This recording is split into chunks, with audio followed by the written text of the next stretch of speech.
All right, we'll get started here in just a moment, sharing about Guadalajara. So make your way up, grab you a seat.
You want to try? Okay. You can go, Miss Erica.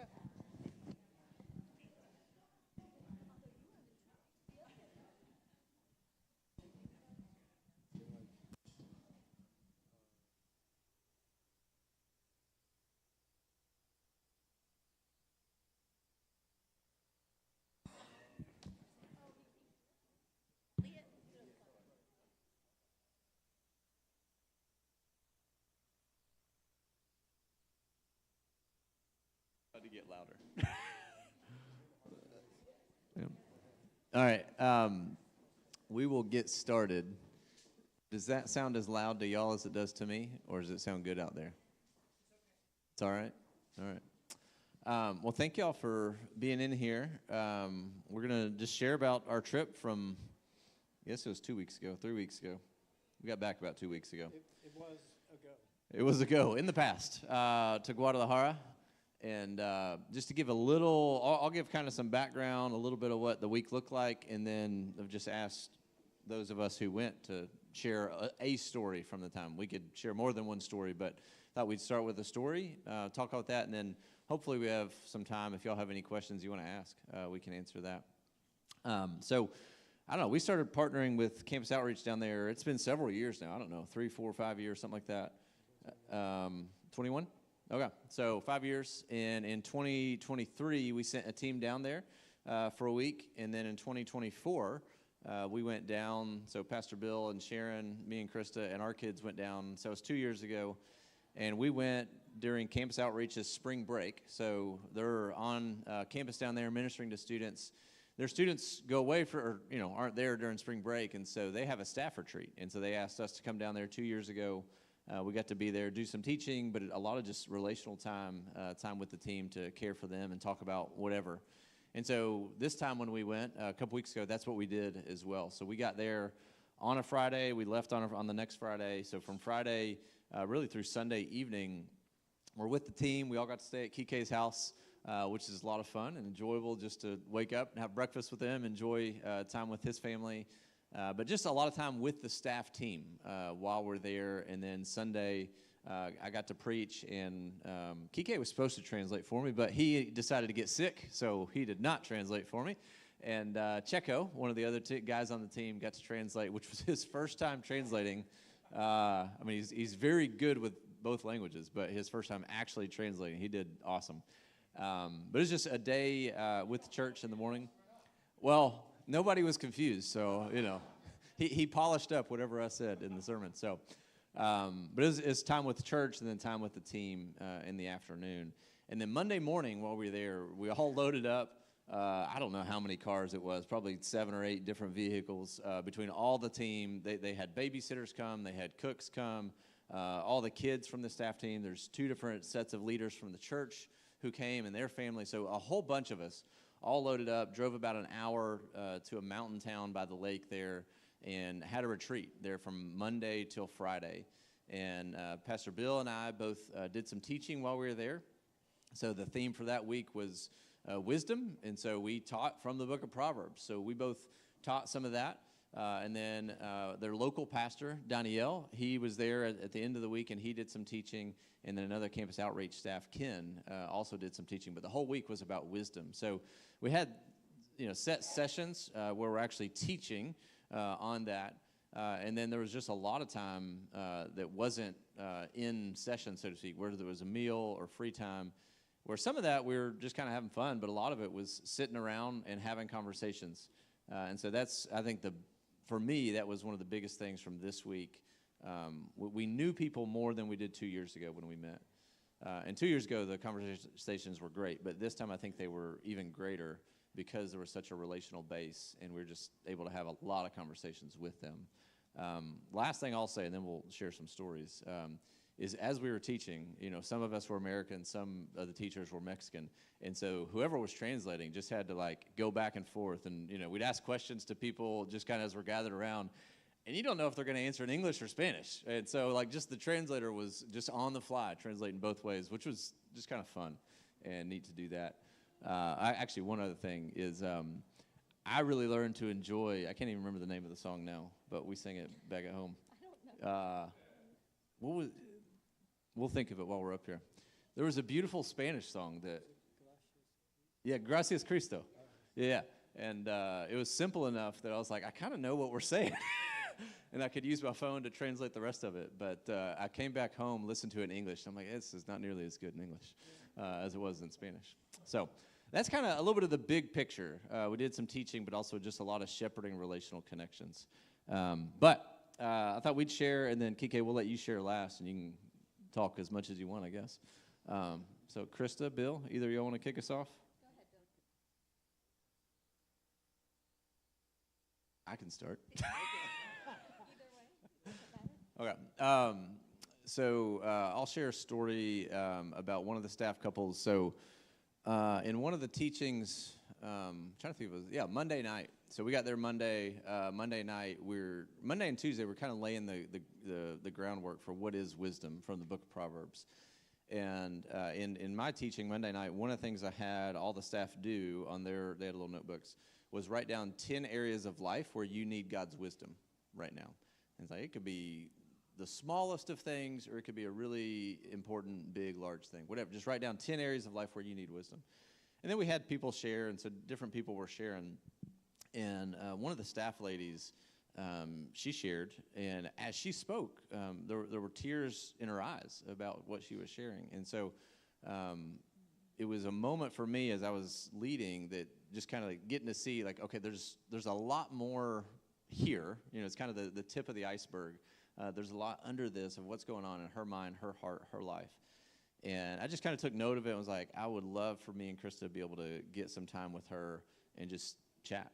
And so mentioned that to her and her husband of just like, hey, let's find some time. Well, as the week went on, it ended up being Thursday night because we leave Friday morning. So it was like Thursday night, this is our last chance. It just hadn't happened yet. So we get together Thursday night at 9 o'clock or something after everything's done. Yeah, well, it was late for us, but whatever. We were all kind of tired, but we got to talk, and I don't know, we talked for probably an hour with them, and she speaks English just fine, but her husband speaks much better English, and just sharing things of the heart, sometimes you don't want to have to worry about translating. So she was actually just speaking in Spanish. Her husband was translating for her, but also I think seeing some things and able to, I don't know, just care for his wife as he's translating for us was a unique thing. But the short version of what she shared was that she's in a season where she's having there's thoughts in her head that just kind of get stuck in her head. There's things that she knows that aren't true, but they kind of assail her, they get stuck, and just kind of asking for help of how do I deal with this? I want God to help me in this, because I know these things aren't true, but it comes in and it's hard for me, and I just feel like it's overpowering, that kind of thing. And I think we can all understand that in different ways. And so we were just able to talk with her for an hour of getting to hear more of what's going on, give her some help with that, reassure her of some things. And I think it was neat. On one level, Krista and I were able to just kind of speak to her concerns and the things that she's being afflicted with right now. But two, we were able to do that through her husband translating it. And I think he was able to see his wife and her heart and some of the things that she was facing in a little bit of a new way than what he had even before. And so it was neat to get to do both those things at the same time. So, all right, you ready? Okay, I'm ready. Okay, yeah, that was a great time, and then just to see, I think we were watching her. Hey, it's okay. Watching her husband understand her more, even in that moment as he was translating for her. If you've ever sat under the teaching of Proverbs or thought about wisdom, it's in that moment that you realize, I need wisdom, right? Like it's, I think probably all of us feel our need for wisdom, and then also that God has grown us in places in our life in wisdom. And I think I very much felt that being there, being middle-aged, of like, I just felt like, no, I need to gain wisdom. I need to gain wisdom, and I feel that way. And I also had to have a moment of recognizing, oh, I am not the same place I was 10 or 15 years ago, and that God is gracious to us and teaches us things. And so I feel like a lot of and I need wisdom even right now. I feel like a lot of the conversations I had were just small moments. Like that was probably the story of the most significance. But a lot of the staff couples there are in this phase of life where they are newly married or new parents. And even though I feel like that was just me, it's been a few minutes since I was newly married or a parent for the first time. And a lot of the conversations I had really were questions about, I can think of one girl, and it's so hard to tell these stories without feeling like I'm telling people's stories that are their things to hold.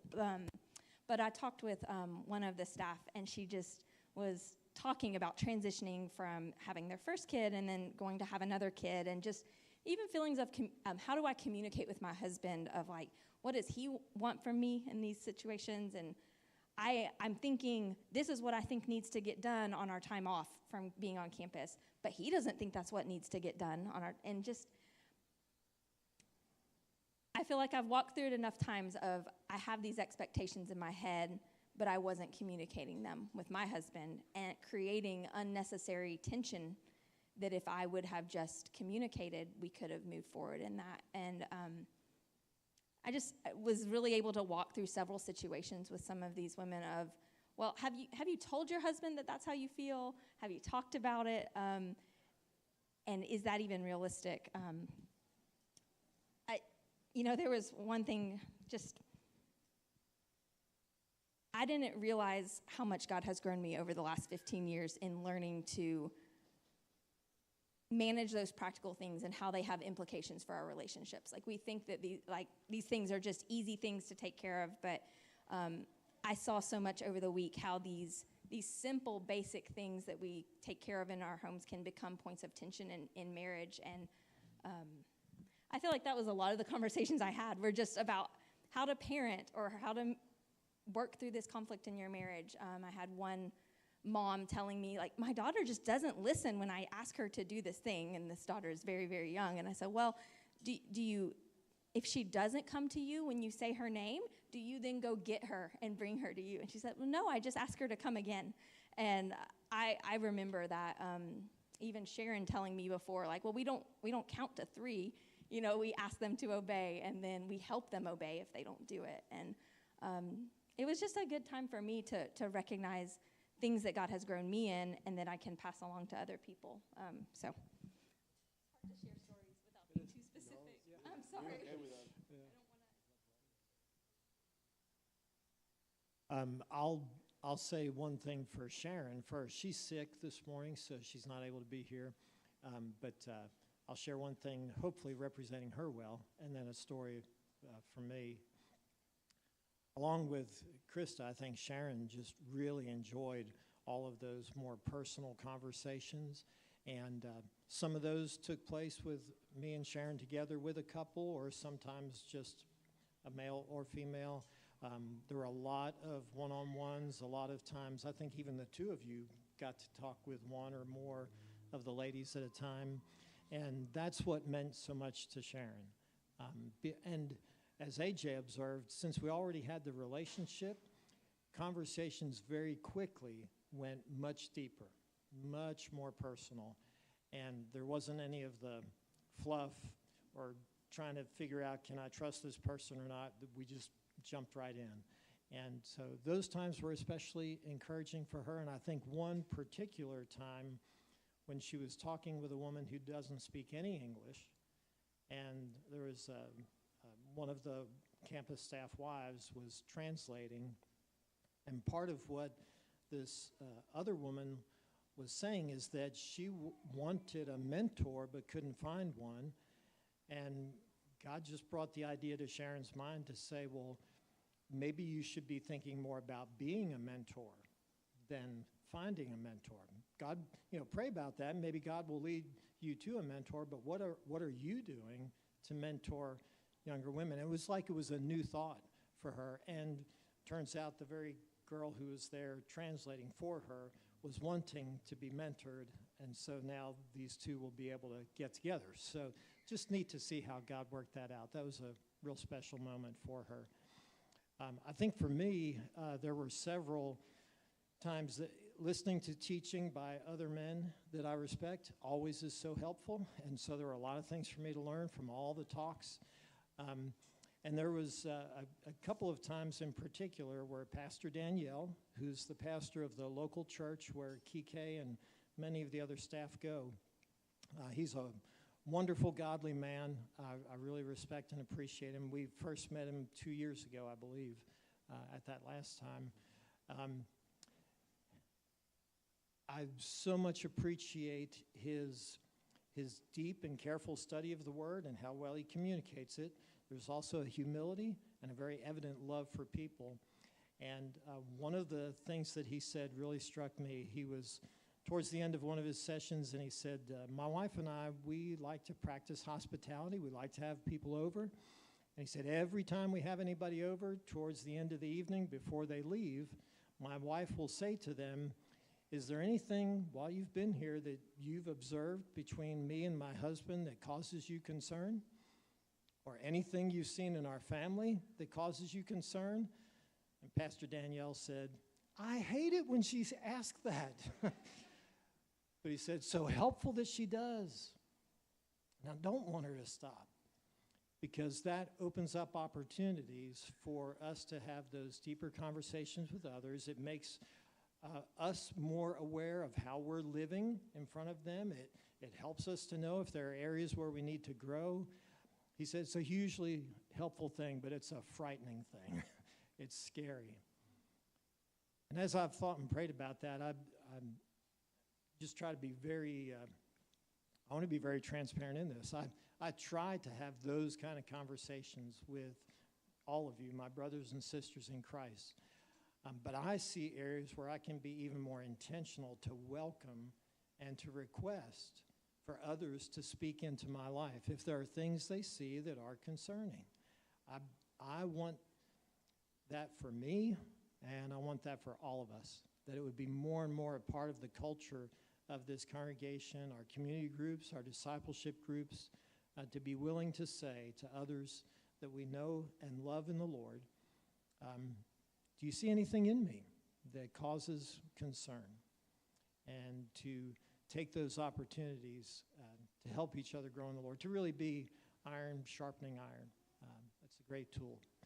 So that was one of the more profound moments for me. Well, first I want to say thank you to all of you for sending them. All of them were a blessing for us. As they were talking, I was capturing some of the phrases that they said, and it's exactly what I wanted to share with you. Wisdom, before I went, I felt like, man, yeah, that's good. Let's see what does a foolish look like. Like setting me apart from that person. And I was like, man, whenever they start explaining what a fool looks like, I was more related to that one than to be a wise person. And one of the things that Pastor Bill communicated with us about, and AJ too, is like a wise man will always bring people to talk about his own issues, his weaknesses, and things like that. And I was just like, man, that was in my head a lot. Just to think that in Mexico right now, where we are, we wait 1 year that we can have older men, wiser men than us, wiser women to come, older than us, that we can talk, that we can have these moments, these little times, and then we craving those. Like I tell the staff before they get there, hey, you need to be super intentional. Make questions, look at the main issues that you have in your marriage, with your kids, with your in-laws, or whatever it is that is right now, and use that time very wise to talk to them. So we prepare for this moment every year, and it's just like the reality is that there's no above generations. Like sadly, I'm one of the oldest in our church that in the faith. There is a lot of people that are becoming a Christian in an older generation, but I've been almost 20 years as a Christian, and there is no one, like probably the pastor, we're about the same, and that's it.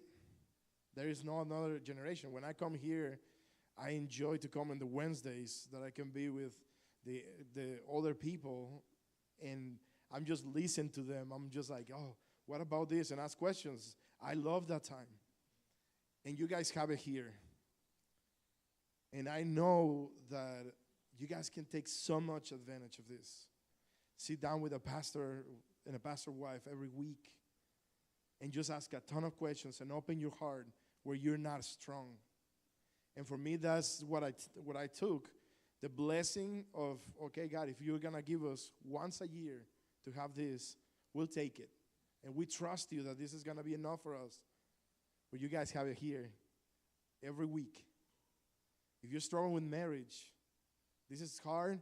Yeah, it is hard. You have pastors here. You have a pastor's wife that they can drink a coffee with you and help you to work towards more wisdom. And I would say, man, this is something that we enjoy. It's hard for me when people in my church, they tell me, oh, man, are you going to miss Mexico? And it's like, yes and no. Yes, because this is where we live. We love our local church. We love the ministry. But it's kind of selfish in some sense because we love to be here. We love to be with the pastors, with all the elders, with all the women that my wife meets. All the kids, they have a lot of friends. They have a lot of things in common. It's like, man, it's hard. My heart is divided in that sense. But I want to encourage you that take advantage of what you have. In Mexico, we have a saying, and it's very deep for coming from non-believers. And it says, you don't know what you have until you lost it. And it is very deep because I see the church, I see the ministries, I see the services, the preaching, the teaching. And it's like, man, you guys have an awesome situation here. Go. Don't think that you're the wisest. Is the first thing the pastor said and AJ. If you think that you're wise enough, it's because you're foolish already. So we need to pursue more of the wisdom and wisdom and wisdom. And this is it. First, appreciating more than what you have is opening your heart, opening who you are, your struggles, your weaknesses. And there is great men and women here, a lot of them. So really, if you go to Guadalajara one time, you're going to see what I'm talking about. There is people that are 60, 70 coming to me and asking for advice on marriage. And he's like, man, I don't know, retirement, or I just don't know. And it's like Daniel is having meeting after meeting after meeting after meeting with people. And it's like, man, we need more pastors. We need more people, more wisdom here around us. So this is where we are. So you enjoy it. You've been served. Open your heart and be wiser every time. So this is what I took from this. Thank you for letting them come and support this. Please let them go next year, please. Support them to go next year. We would love to have them. So thank you, church, really. We appreciate all your efforts, all your financial support. So thank you. Thank you, Kike. As AJ's coming up, this probably would be a good time for a few questions, so I'll turn the mic over to him, but raise your hand if you have a question. Yeah, and you can ask questions. It could be about the trip, or you can just ask Kike anything that you want about Guadalajara. Just any questions related to Guadalajara.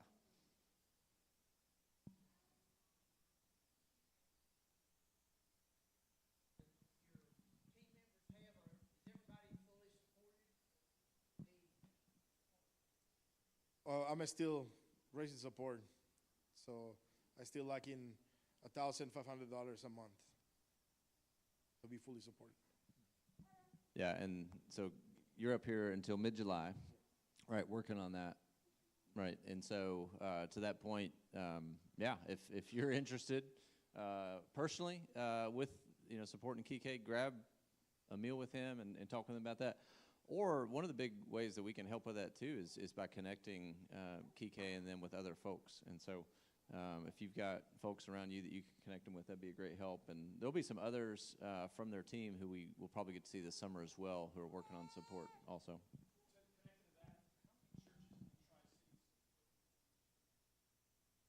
So how many churches here in this area support your ministry? Just specifically to me and Cesar, because we're the only ones. So around 6. Mm-hmm.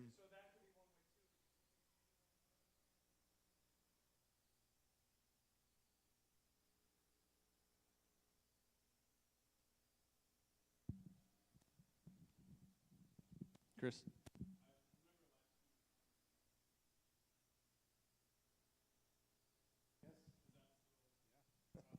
Yeah, we're still raising the support for that. We haven't get to the goal, but we're planning on going to El Salvador and start doing an interaction with a church there. And it's happening around September. We're talking to the pastor already to see the best time that we can go. We would love to start investigating the campus there in San Salvador. So it's the first church that reached out internationally to campus outreach. There is also locally, we're starting a new campus in Guadalajara this May. So it's gonna start just like investigation. And then there is a couple other churches in Mexico City that wants the ministry, but we don't have enough staff to send there yet.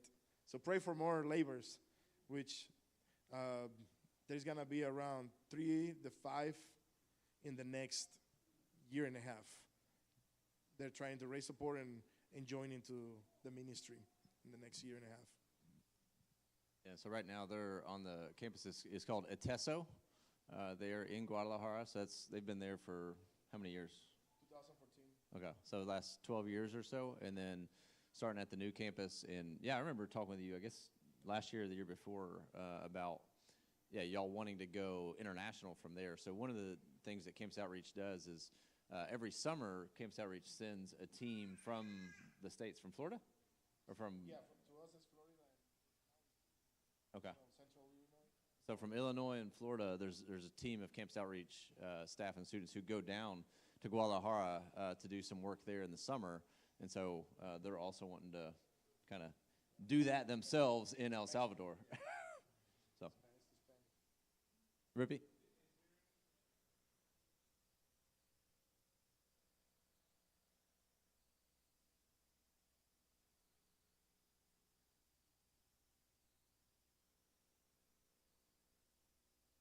Yeah, our church, it's around right now 20 members, but there is like almost 200 people coming to the church. So there, just to give you more perspective really quick, Guadalajara it's in the circle of silence. It's less than 1% Christianity there. So it's mainly atheist and agnosticism inside of the city, and around is a lot of like heavy Roman Catholic. So we can say that healthy churches around inside of the city, you can count it with your hand, and you still have some fingers free. So this church that we are is kind of like, man, we see it like we're just one of the few that is still preaching the gospel, and that they're like, we're still not a very established church. The only ministry the church has is campus outreach right now. So everybody meets in the same building, same for the service, kids, babies, everybody's there. There is no like exit or anything. So we all there. So there is no other ministry right now. Right now it starts the men and women, they start gathering every 15 days. So that's all we have right now. That's the church. Maybe one more question, then we'll need to wrap it up.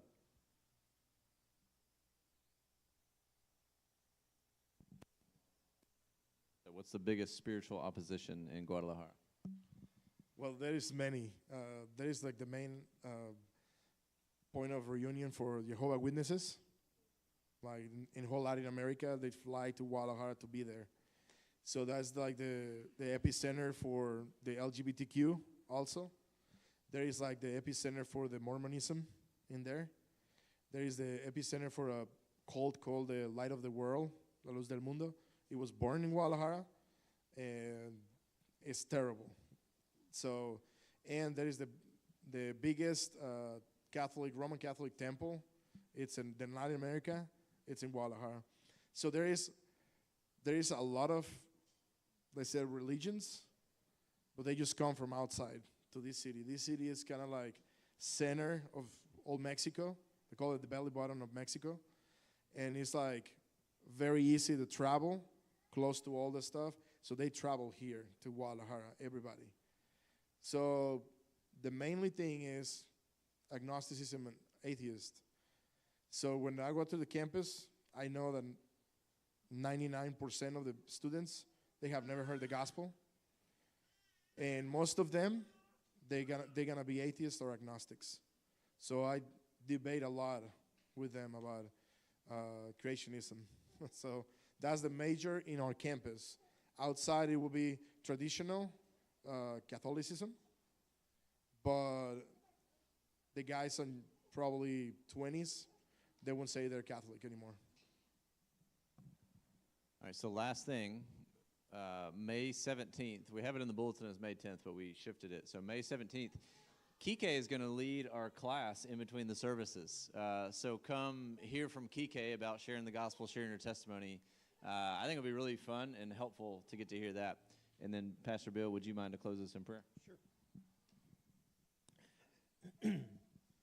Father, we're very thankful for the work that you continue to do all around the world.